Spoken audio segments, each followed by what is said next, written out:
ஸ்டாலினுக்கு அதிர்ச்சி கொடுத்த மோடி. உதயநிதி மீது பாய்கிறது அதிரடி வழக்கு.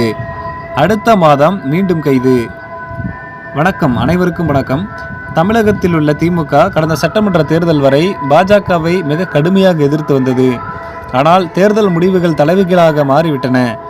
தமிழ்நாட்டில் உள்ள தற்போதைய தாவேக அரசை எதிர்த்து நிற்பதற்கு தங்களுக்கு டெல்லி பாஜகவின் துணை அவசியம் தேவை என்பதை உணர்ந்து கனிமொழி மூலம் பிரதமர் நரேந்திர மோடிக்கு தூது அனுப்பினார் மு.க.ஸ்டாலின். குறிப்பாக தொகுதி மறுவரையறை விவகாரத்தில் நாங்கள் பாஜகவிற்கு ஆதரவளிக்கிறோம், அதற்கு பதிலாக மத்திய அமைச்சரவையில் 37 எம்பிகளை கொண்டுள்ள திமுகவிற்கு 5 அமைச்சர் பதவிகள் தர வேண்டும் என்று மு.க.ஸ்டாலின் டீல் பேசியதாக தெரிகிறது. ஆனால் பிரதமர் மோடியோ கடந்த தேர்தல் வரை எங்களை மிகப்பெரிய அளவில் எதிர்த்து பிரச்சாரம் செய்துவிட்டு இப்போது கூட்டணி வைத்துக் கொண்டால் அது மக்கள் மத்தியில் பெரும் விமர்சனங்களை ஏற்படுத்தும் என்று சுட்டிக்காட்டியுள்ளார். அது மட்டுமின்றி உதயநிதி ஸ்டாலின் நீண்ட காலமாகவே இந்து சனாதனத்திற்கு எதிராக குரல் கொடுத்து வருகிறார்.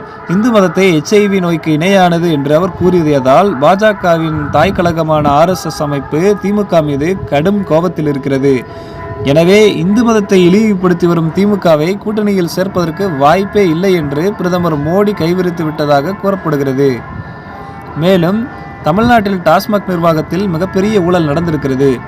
தனக்கு பின்னால் சில நபர்களை வைத்துக்கொண்டு மிகப்பெரிய முறைகேடுகளை செய்திருக்கிறார் உதயநிதி ஸ்டாலின். தற்போது அது குறித்து விசாரணை தொடங்கப்பட்டுள்ள நிலையில் சில முக்கிய நபர்கள் தப்பியுள்ள போதும் அடுத்த விசாரணை வளையம் உதயநிதி பக்கம் திரும்ப உள்ளது. இப்படி விசாரணை தீவிரமாக போய்கொண்டிருக்கும் போது திமுகவுடன் கூட்டணி அமைப்பது சாத்தியமே இல்லை என்றும், அரசியல் நெருக்கடி காரணமாக கூட்டணி உருவானாலும் RSS அதற்கு கடுமையான எதிர்ப்பு தெரிவிக்கும் என்பதால் கூட்டணி என்கின்ற பேச்சுக்கே இடமில்லை என்றும் கூறி திமுகவின் கோரிக்கையை பிரதமர் மோடி நிராகரித்து விட்டார்.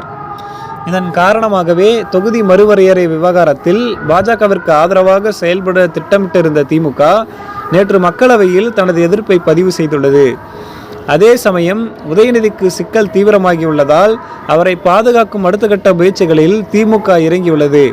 குறிப்பாக டாஸ்மாக் ஊழல் விவகாரத்தில் உச்சநீதிமன்றம் தங்களுக்கு சாதகமான தீர்ப்புகளை வழங்கியிருப்பதை சுட்டிக்காட்டி மீண்டும் பிரபல வழக்கறிஞர் கபில் சிபல் மூலம் உதயநிதி விசாரணை வளையம் நெருங்காமல் இருக்க சுப்ரீம் கோர்ட்டில் புதிய மனுவை தாக்கல் செய்ய திமுக தயாராகிவிட்டதாம். இருப்பினும் உதயநிதியின் நிழலாக செயல்பட்ட ரதீஷ் தற்போது வெளிநாட்டுக்கு தப்பி சென்று விட்டதால் அடுத்த கட்டமாக அமலாக்கத்துறையின் விசாரணை உதயநிதி பக்கம்தான் திரும்பியாக வேண்டும். அதற்கான பல அதிர்ச்சிகரமான ஆதாரங்களை லஞ்ச ஒழிப்பு துறையும் கொடுத்து விட்டதால் கூடிய சீக்கிரமே விசாரணை வளையத்திற்குள் கொண்டு வரப்பட்டு உதயநிதி ஸ்டாலின் கைது செய்யப்படுவதற்கான வாய்ப்புகள் அதிகரித்துள்ளது. அதிகாரத்தில் இருந்தால் என்ன வேண்டுமானாலும் பேசுவதா? தாவேக அமைச்சருக்கு ஷாக் கொடுத்த அண்ணாமலை.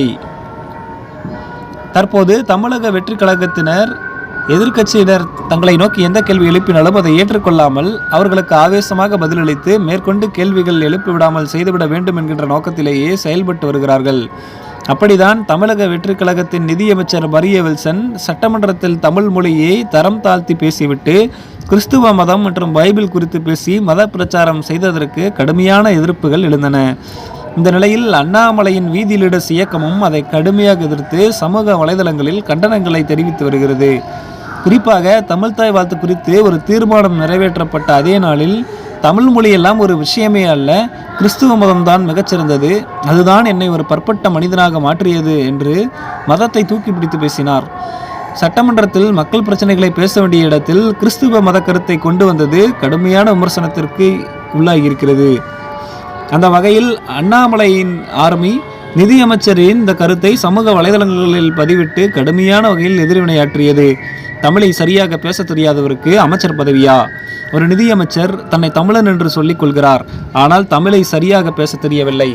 இப்படிப்பட்டவரை தமிழக சட்டசபையில் முக்கியத்துவம் வாய்ந்த நிதியமைச்சராக்கி இருக்கிறார் முதலமைச்சர் விஜய். நான் கிறிஸ்துவ மதத்தை சார்ந்தவன் என்பதற்காக தமிழ் பேச தெரியாதவர்களுக்கு எப்படி இவர் அமைச்சர் பதவியை கொடுக்கலாம்? இப்படிப்பட்ட அமைச்சருக்கு தமிழ் மொழியை பற்றியும் தமிழ் தாய் வாழ்த்தை பற்றியும் என்ன தெரிந்துவிடப் போகிறது? தனது குறைகளையும் தவறுகளையும் எதிர்க்கட்சிகள் விமர்சனம் செய்தால் அதை தாங்கிக் கொள்ளும் மனப்பக்குவம் இருக்க வேண்டும். என்னை யார் கேட்பது, நான் ஆட்சி அதிகாரத்தில் இருக்கிறேன் என்று அவர்களை நோக்கி ஆவேசமாக பாய்வதெல்லாம் சட்டமன்றத்திற்கு அழகல்ல. இது போன்று மதவாதிகளை முதலமைச்சர் விஜய் அடக்கி வைக்க வேண்டும். அனைத்து மதத்திற்கும் பொதுவான அரசியல் செய்கிறேன் என்று சொல்லிக்கொண்டு சட்டசபையில் கிறிஸ்துவ மதம் மற்றும் பைபிள் குறித்து பிரச்சாரம் செய்வது எப்படிப்பட்ட அரசியல் என்பதற்கு முதலமைச்சர் விஜய் தான் தமிழ்நாட்டு மக்களுக்கு விளக்கமளிக்க வேண்டும் என்று அண்ணாமலை ஆர்மி சமூக வலைதளங்களில் அதிரடியாக கேள்விகளை எழுப்பியது. இப்படி தனக்கு கடுமையான எதிர்ப்புகள் கிளம்பியதை தொடர்ந்துதான் நேற்று சட்டசபையில் தான் ஆவேசமாக பேசியதற்கு மன்னிப்பு கேட்கும் வகையில் அமைச்சர் மரிய வில்சன் பேசினார் என்பது குறிப்பிடத்தக்கது. அந்த அளவுக்கு தற்போது அண்ணாமலையின் இயக்கம் தாவேக அரசின் தவறுகளை சுட்டிக்காட்டி உடனடியாக எதிர்வினையாற்றி அனைவரது கவனத்தையும் ஈர்த்து வருகிறது.